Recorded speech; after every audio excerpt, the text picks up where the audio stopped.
I'll try and be quick, but I've got a couple more. You might recognize these. These are the Weet-Bix cards. These are the ones that Justin opened thousands of boxes of Weet-Bix to look for. So this is the Richie McCaw gold card. These are numbered to 5,000. But when you think about the amount of people that would eat the Weet-Bix and wouldn't even look for the cards, the amount of cards that must be out there in the wild, Justin was telling me that it's probably in the hundreds at best. So there's probably less than 200 of these cards around. And this guy is easily the greatest rugby player of all time, in my opinion. Wow, he's the best. Okay. Yeah, I think he's better than Lomer. No, I don't think. He is better than Lomer. He's the guy. So He's the best rugby player. And that's the only one of his I could find, because this was from 2 years ago, whereas in 2023 they bought it. When were his playing days? So he captained the All Blacks for 3 different World Cups. And if you think about the World Cup, they happen every 4 years.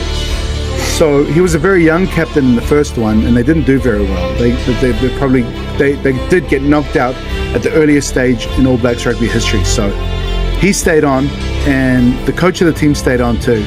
New Zealand public were just winding them up, and they weren't really happy about them. But he was easily our best player in that team, and he was the best player at the next World Cup too. So in 2011, he captained the team again, and they won. Oh, Richie McCaw, this has been a dream for a long, long time. You put your heart and soul into this team. They all have. How are you feeling? Oh, mate, hard to describe. I'm absolutely shagged. And so he was seen as a national hero, and he was still good enough to play at the World Cups.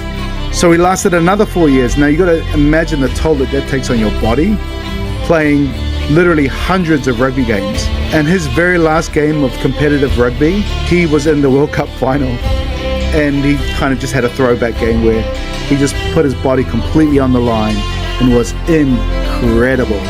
He was playing against probably the form number 6 in the world in the Australian team, and he just wiped the floor with him, man. He was so good. So we love this guy in New Zealand. So he's our hero. He's our ultimate sportsman. There's no one that really comes close to Richie. We call him King Richie. He can't do anything wrong. When they had the earthquakes down in Christchurch, and Christchurch was where he was based as a rugby player, he got into a helicopter and basically rescued people from danger zones.